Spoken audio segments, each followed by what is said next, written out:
Good morning, my name is Nyarie. I am a therapist and a drug abuse advocate. So, being a therapist and a drug abuse advocate, these are two different personalities. A therapist has compassion, a therapist listens, a therapist is not judgmental. But a drug abuse advocate stands to protect children, the community, everyone who's affected by drugs. So today, ndiri ndiri mutsoka a therapist ari kuda to educate you pamusoro pema-drugs. I realized something, that we do not win an initiative by exposing, but we only win when we make people understand, when we dialogue, when we educate, when we teach and reach a certain understanding. So, ndikuzati munhu wese knows kuti chii chinonzi Christ or meth, anti. But hatisi kudzika with the side effects Christ or meth. Because we need to educate you vabereki kuti kana tichiti mwana ari kutora Christ or meth, zvii zvinozoitika after atora Christ or meth, but what are the side effects and what are the long-term effects?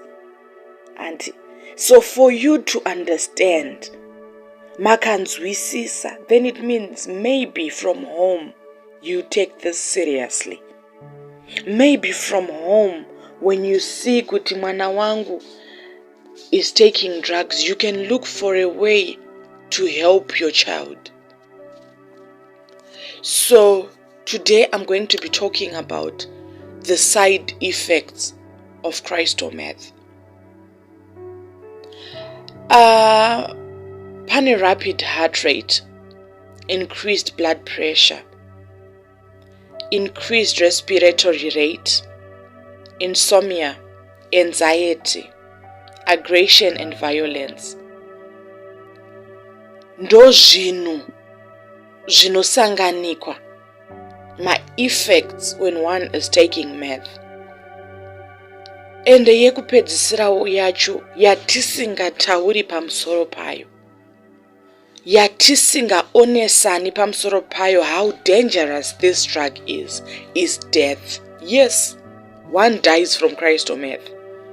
Tinogona pasina ma-statistics ekuti vanhu muzive kuti people are dying out there from Christ or meth, but vanhu vari kutofa, ma-youth ari kutofa, vabereki vari kurasikirwa nevana because of Christ or meth.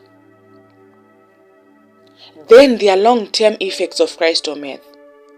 Ukaramba uchitora Christ or meth for a long time can cause an individual to develop a tolerance to the drugs. Saka patinoti tolerance paya tiri kumboti kudii? Tiri kuti munhu anotanga kutora higher dose of Christ or meth more frequently, or change the method in which they inject to the desired effect. Christ or meth ka unoisvuta and you smoke it.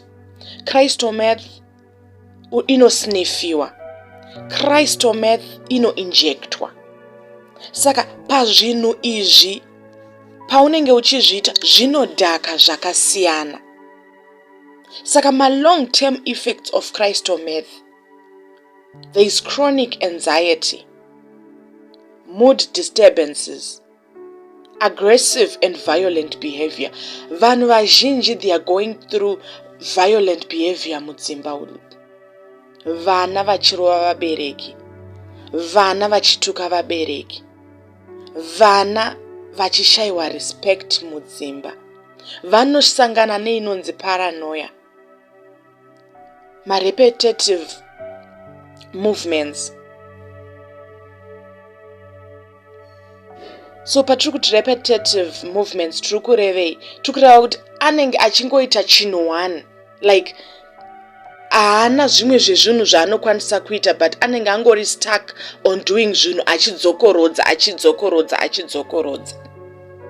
Memory loss, mazino anoora. Ndo some of the long-term effects of crystal meth. Saka vabereki, when we are saying mwana is taking crystal meth, this is how serious it is.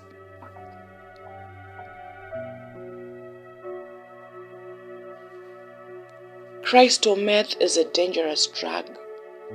Very dangerous drug. Rekuti mbereki wakationa mwana wako achitora crystal meth, you need to call for help. You need action.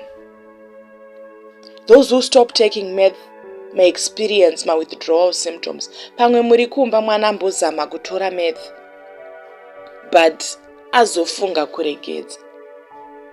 Anogona kusangana nefatigue, depression, anxiety, nekutonzwa udokwa hwekuti atore futi madrugs ayaya. So meth is a dangerous drug, I want to repeat. But iyo meth yacho yoyo inomboita seiko kunjero uko. Meth has powerful effects within the central nervous system that can result in psychological changes. Saka ndo zvimwe zvezvinhu zvinokonzereswa nemeth kubrain dzedu. When one is taking meth, they are alert and energized and can stay awake for a very long time.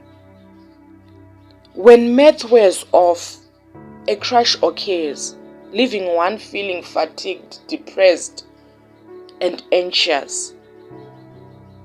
So meth inowanzo kutorwa in patterns. Vanowati maran, where small amount of meth are taken every few hours, for a couple of days to prolong the high. Saka hourly vanenge vachiramba vachingotora. One once said, meth haigutiki, and that's very true. So this pattern can lead to drug dependence and addiction. So meth ine zvainono affecta some certain levels mu brain. Saka meth is very dangerous. When maona mwana achitora meth, either ndewako or not, try to help that kid. Try to be an ambassador.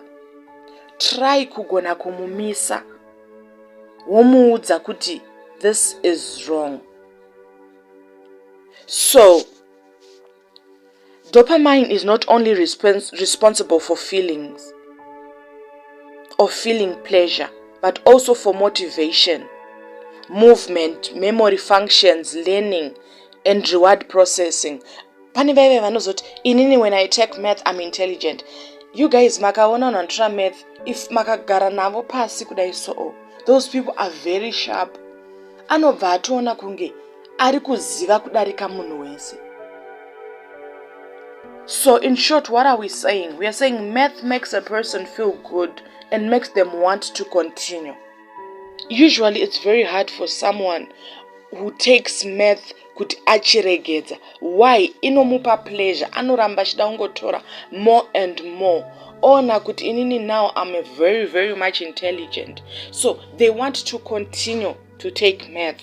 So kune vabereki tira kudzidzisana kuti saka meth inombogara mumuwiri kwenguva yakareba sei.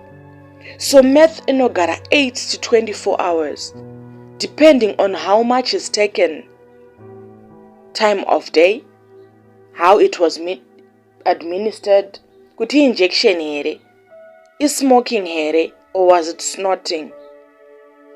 Saka meth has a half-life of 9 to 24 hours. Yeah.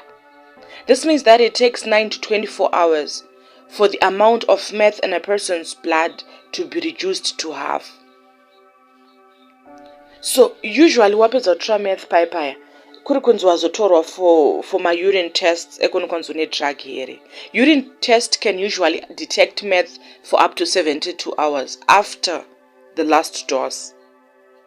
Meth is a harmful drug, and any suspected addiction should be treated as soon as possible. Recovering from meth addiction can be difficult, but the sooner the person seeks treatment, the easier it can be. So let's help each other. Let's help each other. Kuti tiprotecte vana from crystal meth, because the psychological effects can lead people in withdrawals from meth to attack others or harm others. Pavanenge vasisina meth musystem pepe, vanogona kukuvadza vamwe vanhu, vanogona kuvaataka. So please, let's join hands as we fight this pandemic. Let's not be judgmental when it comes to drug addicts, to parents vane vana vari kutora madrugs. Let's support each other as a community, as a society, so that we can fight this drug and substance abuse pandemic. Thank you.